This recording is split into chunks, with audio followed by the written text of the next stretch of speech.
Hello and welcome back to a new one chord a week video. Today's chord is a very beautiful sounding chord, very useful, and at the same time it really will mean basically no work for you. If you studied the rest of the series, this is going to be a piece of cake. Alright, so let's get started.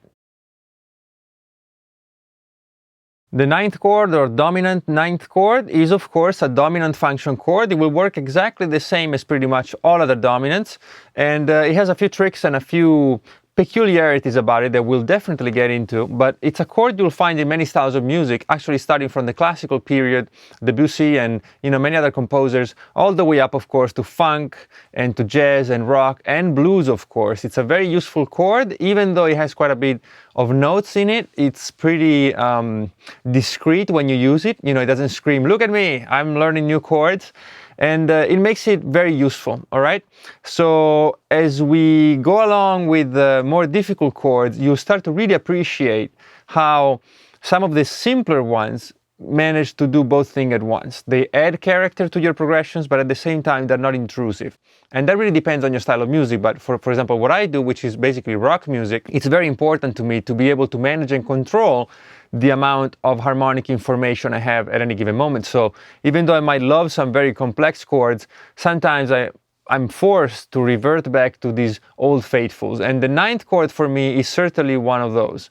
All right, so I can't wait to share it with you, and let's see how we build it. Now, before we get into the formula, there's one thing I want to make clear. This chord shouldn't be confused with the major ninth chord. Here's a link to the major ninth chord.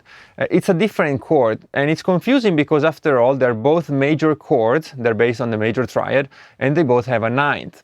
But the major ninth chord, as you remember, is based on a major seventh chord with a ninth. And the ninth chord we're looking at today is a dominant seventh chord with a ninth. Okay, so not only they're different because the formula says so, they're actually extremely different functionally. One of them is a tonic chord, you can use it pretty much anywhere, and the other one is a dominant chord, so it has totally different functions. And it can be used outside the key, it can be used for modulations, it can be used for chains of secondary dominant chords. It's a totally different ballpark, even though there's only one note difference. But we learned long ago that one note actually makes all the difference. Just look at minor and diminished, or major seventh and a seventh chord. So always be mindful that chords, sometimes they seem similar, but one small change in one of them makes a huge difference musically. All right, so keep that in mind. And with that said, let's see how we actually build the C9 chord. It's of course based on a dominant seventh chord, which here's the link to that. And in turn, the dominant seventh chord is based on a major triad. And if you haven't looked at that yet, here's a link to that, okay? So the dominant triad, of course, in the key of C would be C as the root. We'd have an E as the major third. And then we have a G as the perfect fifth. That's our starting point. Now, this is where things diverge. The major nine we talked about and the dominant ninth. The major ninth here would have a major seventh, but now we have a flat seventh, a minor seventh, which makes the major triad a dominant chord. Right? We're introducing the tritone.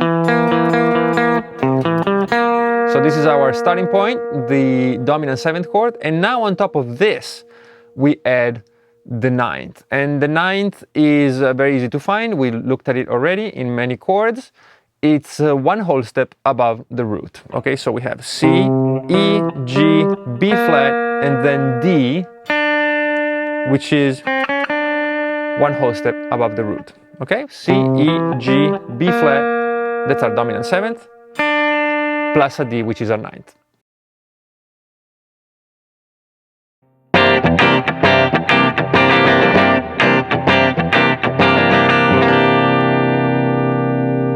And here's the sound, unmistakable sound of the ninth chord. To me, it's a beautiful chord. I rather prefer it over a regular dominant chord. And to me, it just sounds a bit rounder. It's certainly the ninth. The ninth, as we saw in the sus2 chord, and other chords that add the ninth, is a round sound, very open, very rich in possibility, I think. You can't quite tell where it's going or what it means. And so it opens it up for follow-up, in other chords or in the melody. And it's just a chord that I really enjoy. These chords are very simple. They become a bit more complicated later because, as you can tell, they're dominant chords. So you'll see them as the 5 of a major chord progression. You'll see them as secondary dominants. You'll see them as cascading, dominants if you're modulating. So all the usual places you'll find the regular 7th chord, these can be used.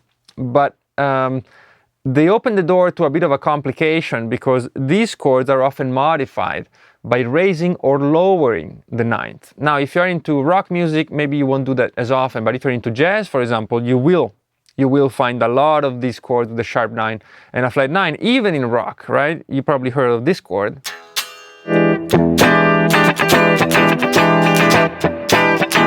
And that has a sharp 9th, okay? But then we get into the altered chords with the flat 5 and the sharp 9 and the sharp 5 and the sharp 9, a combination of different alterations. And if you haven't checked out last week and the week before that, those 2 videos are a brief introduction to the realm of altered chords, and we'll eventually have to do a video on all of those together.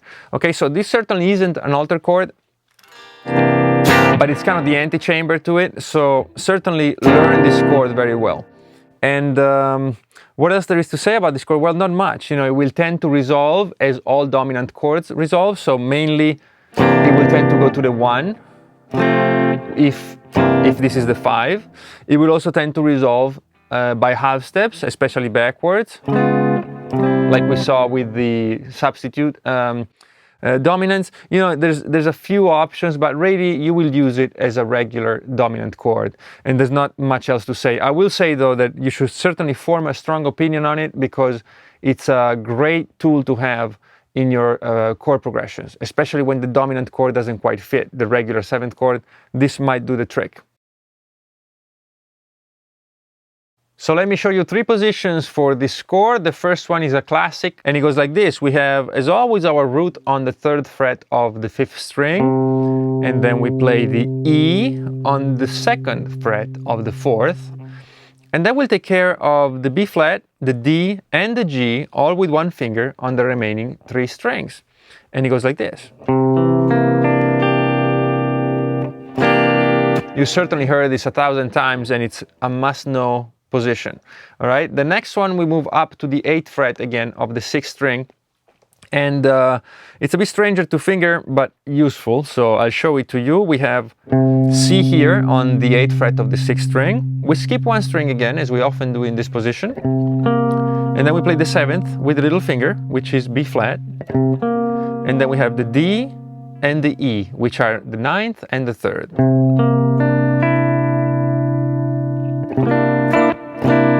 Now, you might have noticed here that there's no 5th, and that's fine. We saw this many times before. The 5th in a complex chord that has many notes is the first note to go. It doesn't really add much to the proceedings, and so we get rid of it. So now we have root, 7th, 2nd or 9th, and 3rd. And that's the C9th chord here on the 8th fret. And finally, let's move up to the 10th fret of the 4th string, as we often do, and we play 10. This is our root.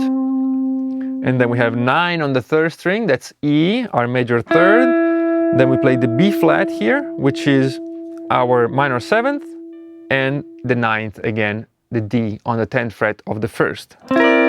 Again, there's no 5th.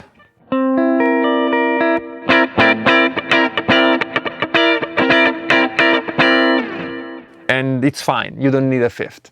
All right, so these are 3 positions to get you started. Again, as always, certainly study many more, maybe get up to 10 or 15 or 20 different positions. Like all dominant chords, the 9th chord is rich in possibilities when it comes to scale, but we'll focus again on just a couple of them. These videos are after all about chords, and this section of the video, when I talk about scales, is just a little introduction, it's just a little inspiration for you. It's certainly not all-inclusive, it's beyond the scope of these videos to do that. But today I'm going to show you the Mixolydian scale, first of all. And there are many Mixolydian scales, and you should certainly explore them, but the first one is the classic one. It's a major scale with a flat 7. And this scale is a very standard way of looking at chords to match them to a scale, because we say, okay, well, the chord has a major triad, root, major third, fifth, and my scale has a root, a major third, and a fifth. The chord has a dominant seventh, so it has a flat 7, and my scale has a flat 7. And the chord also has a ninth, which is a D, and my scale also has a D. So it's a very safe way of looking at it. We have a chord and we have a scale.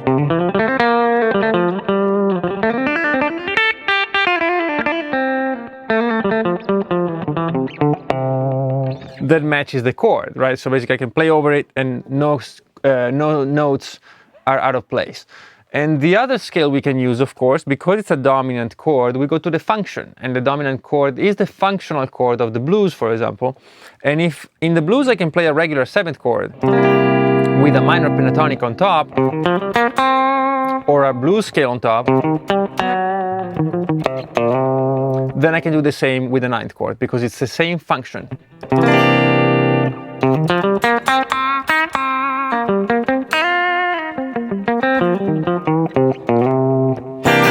Right? I can do that, and I'm not even playing the D, the 9th. There's no second in the minor pentatonic, so it doesn't really matter. I could add it. I can do all kinds of stuff. You know, go to Dorian, go to the blues scale.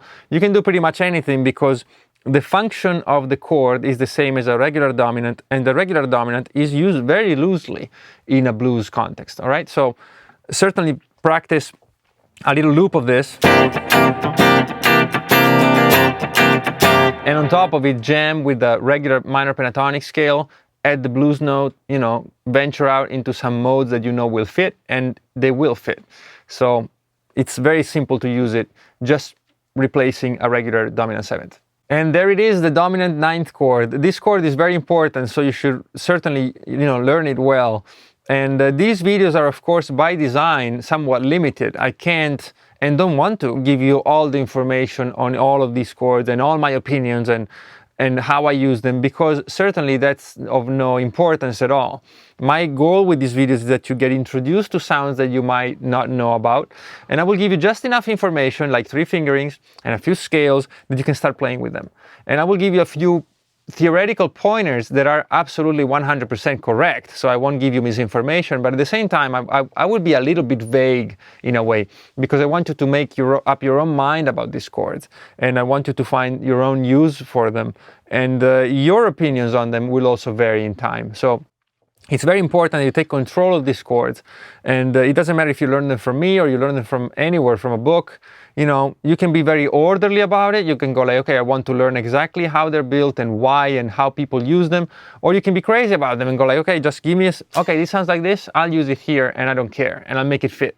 Both of these ways of working are good and are musical and are artistic. So make sure you make up your own mind about them, use them, and if I can be of use, you know, my videos, then great. If you like the video, please subscribe, comment, like, and all that. It really helps out. And these videos are a bunch of work, as you can imagine, and it really feels good when people are responding to them and are finding them useful, and they're actually using them to improve their musicianship. All right, I will see you very soon. We're kind of running out of chords, not yet, but we're getting there.